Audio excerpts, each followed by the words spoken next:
Nakuna ng CCTV ang tila pag-uusap ng apat na lalaking ito sa isang establishmento sa Lipa City, Batangas. Maya-maya, pag-alis ng dalawang lalaking nakaitim at nakapula, bigla na lang pinagtataga ng nakakulay brown na t-shirt ang lalaking nakasando. Nakatakbo pa patungong banyo ang 22 anyos na biktima pero nahabol pa rin ito ng suspect at patuloy na pinagtataga. Ilang minuto pang lumipas, bumalik ang lalaki na nakaitim at may kinuha habang lumalabas naman ang lalaking nanaga sa banyo na tila walang nangyari. Umaga na nang mai-report sa pulisya ang krimen. Base sa investigasyon, magkakatrabaho sa isang meat shop ang mga lalaki nakita sa video na nagkainuman pa raw bago ang insidente.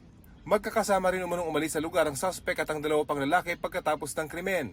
Hindi pa namin masigurado kung ano yung possible na naging motive ng suspect.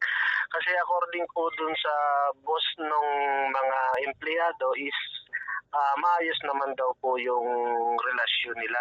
Patuloy na pinaghahanap ang suspect at dalawa pang lalaki. Bahala na yun Diyos sa inyo. Kahit siguro Diyos di kayo mapapatawa sa ginawa niyo. Parang mandumay naman yung ginawa niyo eh. Tumanggi magbigay ng pahayag ang employer ng mga sangkot sa insidente. Sinisikap pa ng GMA Regional TV Balitang Southern Tagalog na kuna ng pahayag ang kaanak ng nasawing biktima. Sinuspindi na ng Land Transportation Office ng 70 araw ang lisensya ng SUV driver na nasangkot sa insidente ng road rage sa Subic, Zambales. Nahuli ka magpagtumbok ng SUV sa kotseng nakahinto sa gilid ng kalsada. Muntik pang mahagip ang isang babae at ang lalaking senior citizen na driver ng kotse. Maya-maya, bigla ulit nitong inatrasan ng kotse at saka humarurot paalis. Base sa investigasyon, minamaneho ng 70 anyos na retired judge ang kotse kasama ang kanyang assistant nang biglang umovertake sa kanilang SUV. Bago raw nahulikam na tagpo, ilang beses nang inatrasan ng SUV ang kotse kaya nasira. Inutusan na ng LTO ang driver ng SUV pati ang may-ari nito na magpaliwanag at humarap sa pagdinig sa LTO Region 3 sa March 1. Para sa GMA Integrated News, Rafi Tima ang inyong saksi. Pasintabi mga kapuso, isang bangkay na walang ulo ang natagpuan po sa Carmona, Cavite. Nakabalot ito sa comforter pero walang saplot ang biktima at puno ng galos at pasa ang kanyang katawan. Nabalatan din ang kanyang mga kamay dahil sa pagkakagapos. Ayon sa Carmona Police, tanging fingerprint at dragon tattoo sa dibdib ng lalaki ang magagamit para makilala siya. Nakipag-ugnayan sila sa Presidential Anti-Organized Crime Commission dahil sa posibilidad na dayuhan ang biktima.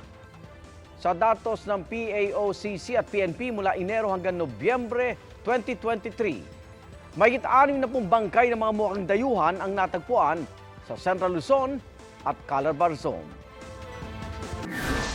Babaeng nagligtas sa kanyang alagang aso, sugatan matapos mahagip ng tren sa Naga City, Camarines Sur. Ayon sa Naga City Police Office, nasagip ng babae ang asong tumatawid noon sa Riles. Pero nahagip ang babae. Tumilapon at tumama pa sa kanyang ina na nagkataong naroon sa lugar. Nagtamo ng minor injuries ang mag-ina na agad dinala sa ospital.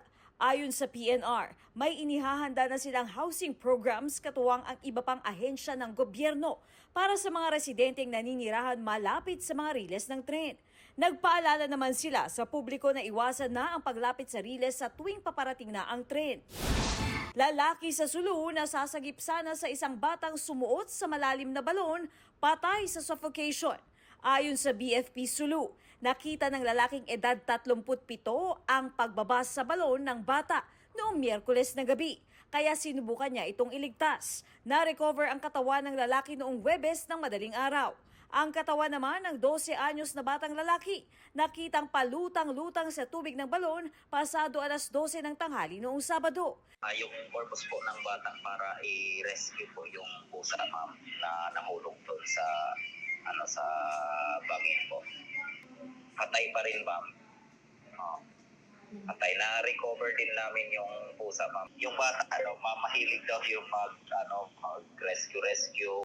Nagbigay ng tulong pinansyal ang provincial government sa pamilya ng bata, sa pamilya ng lalaki at sa grupong tumulong sa retrieval operations. Pinagbabawalan muna ang mga residenteng kumuha ng tubig sa balon na may lalim na mahigit 100 talampakan. Lalaking welder sa Calacas City, Batangas, patay matapos makuryente. Ayon sa pulisya, maliligo sana noon ang lalaking edad 57 sa makeshift na banyo kung saan siya nagtatrabaho. nang maapakan niya ang piraso ng bakal na konektado sa live wire at sa welding machine. Dead on arrival siya sa ospital. Para sa GMA Integrated News, Katrina Son, ang inyong saksi.